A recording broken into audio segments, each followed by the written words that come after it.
Nouvelle leçon de terminale S, travail d'une force, deuxième partie. Intéressons-nous maintenant au travail d'une force électrique. Dans une enceinte en verre dans laquelle on a fait le vide, on fait arriver des particules chargées, par exemple des électrons, qui vont pénétrer dans une zone comprise entre deux plaques métalliques P et N, dans laquelle règne un champ électrique E uniforme. Ce champ électrique E résulte de la tension UPN qui existe entre les deux plaques métalliques P et N et que nous notons UPN. La norme du champ électrique E est égale à cette tension UPN divisée par la distance D entre les deux plaques métalliques. La charge Q qui se trouve dans un champ électrique E subit la force F électrique égale QE. La force électrique F égale QE est orientée vers le haut ici parce qu'il s'agit d'électrons, donc de particules de charge négative.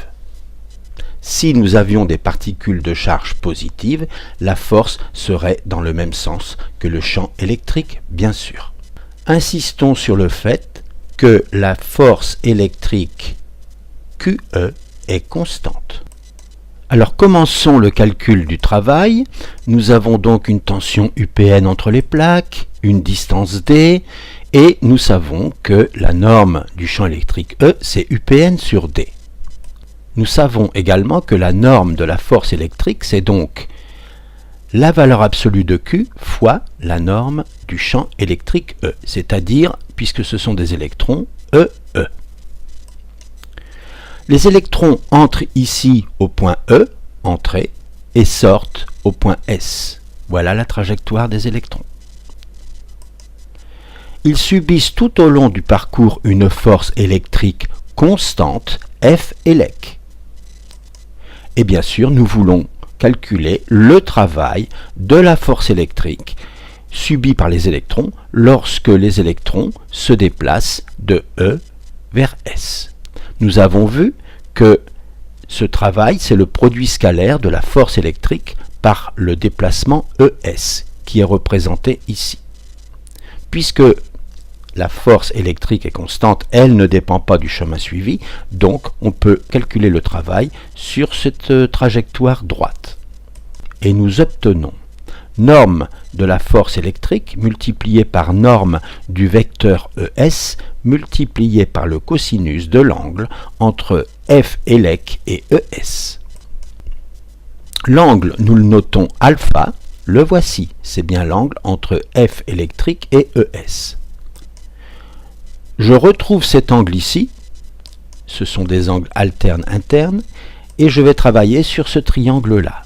Je vais remplacer cosinus alpha par sa valeur, c'est-à-dire que c'est le côté adjacent, qui vaut donc YS moins YE, sur l'hypoténuse ES. Et je vois que je peux simplifier par ES, et j'obtiens simplement, puisque YE c'est l'ordonnée de E et que j'ai pris mon origine ici, c'est 0, j'obtiens donc norme de la force électrique EE, comme je l'ai vu ici, multiplié par YS, et ceci est égal, en remplaçant E par sa valeur UPN sur D, E UPN sur D YS. Voilà le travail de la force électrique qui agit sur l'électron lorsqu'il va de E en S. Ce travail est positif puisque toutes les quantités sont positives. C'est donc un travail moteur. Que se passerait-il si, au lieu d'envoyer des électrons, on envoyait des charges électriques positives ? Évidemment, ce ne serait plus un canon à électrons, ce serait un autre système, et on envoie donc ces charges électriques positives dans le même champ électrique que précédemment, avec toujours la charge P en E ici et la charge N ici, qui crée donc un champ électrique E orienté vers le bas. Notre force électrique est donc orientée vers le bas, et on ne voit pas comment la charge positive pourrait rejoindre la plaque P. Mais rien n'empêche que, en plus de cette force électrique, une autre force beaucoup plus importante agisse, comme par exemple une force magnétique qui emporterait notre charge vers la plaque P en suivant par exemple une trajectoire circulaire. Et nous voulons calculer le travail de la force électrique pour un déplacement donc de A en B. A est sur la plaque N et B est sur la plaque P. Si on remplace YS par D dans la formule précédente, eh bien à ce moment-là, nous avons EUPN sur D fois D, on simplifie par D, et on devrait donc trouver EUPN pour un électron de charge moins E. Donc, puisque c'était une charge moins E et qu'on a changé le signe, eh bien pour une charge Q, on devrait donc trouver un travail moins QUPN. Faisons ce calcul. Alors le travail de la force électrique pour un déplacement de A en B, c'est le produit scalaire de la force électrique par le déplacement AB. Évidemment, ce travail ne dépend pas du chemin suivi et donc nous imaginons ce parcours. Je remplace le vecteur force électrique par sa valeur QE et j'obtiens donc Q, norme du vecteur champ électrique, c'est-à-dire UPN sur D, multiplié par norme du vecteur AB, multiplié par le cosinus de l'angle entre E et AB, et j'obtiens donc Q, UPN sur D, AB, cosinus alpha, le voilà.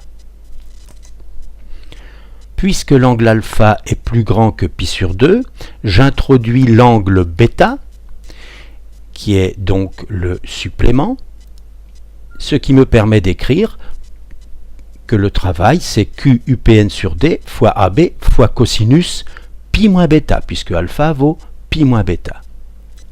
Mais cosinus pi moins bêta c'est moins cosinus bêta, et donc j'obtiens ceci.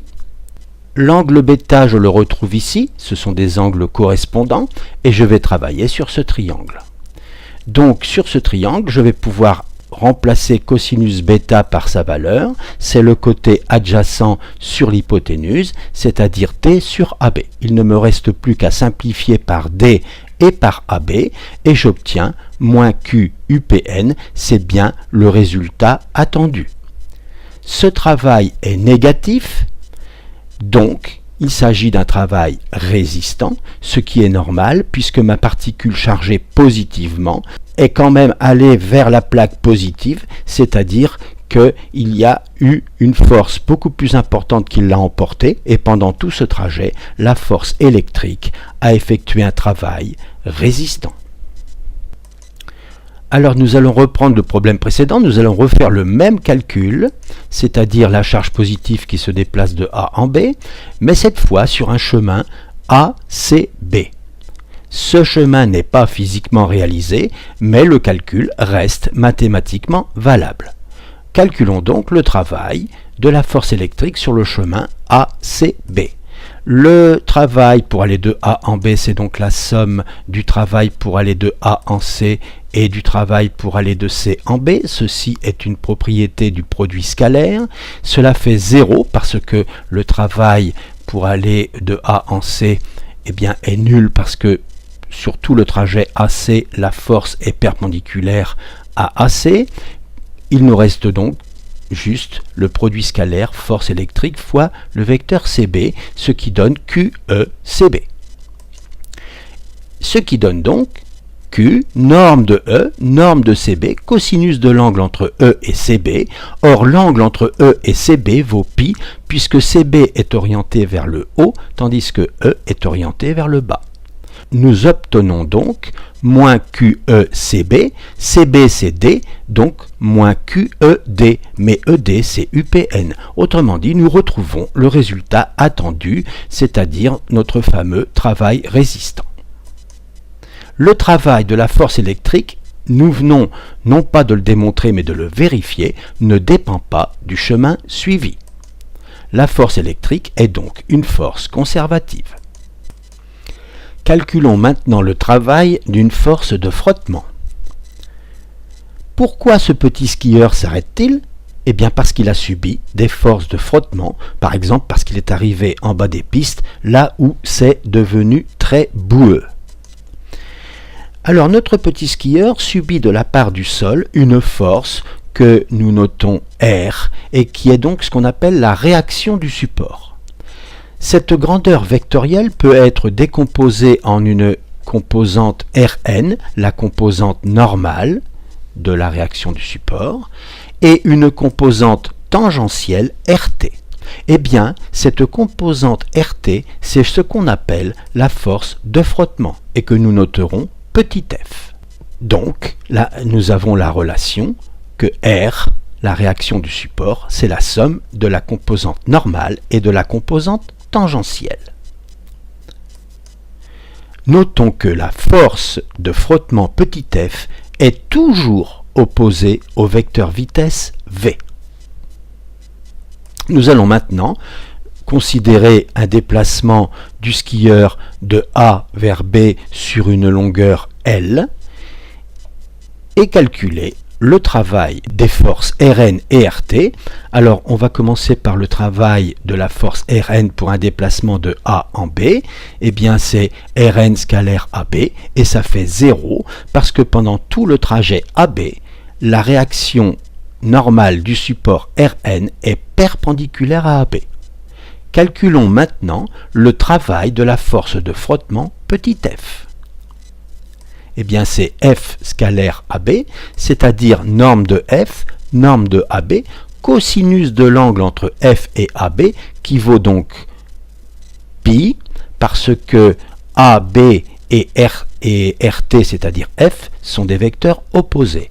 Donc cosinus pi, c'est moins 1, nous trouvons donc moins FL, moins la norme fois la norme, c'est-à-dire que ceci est négatif. Le travail de la force de frottement est donc un travail résistant. Le travail d'une force de frottement, attention, dépend du chemin suivi. Autrement dit, la force de frottement est une force non conservative.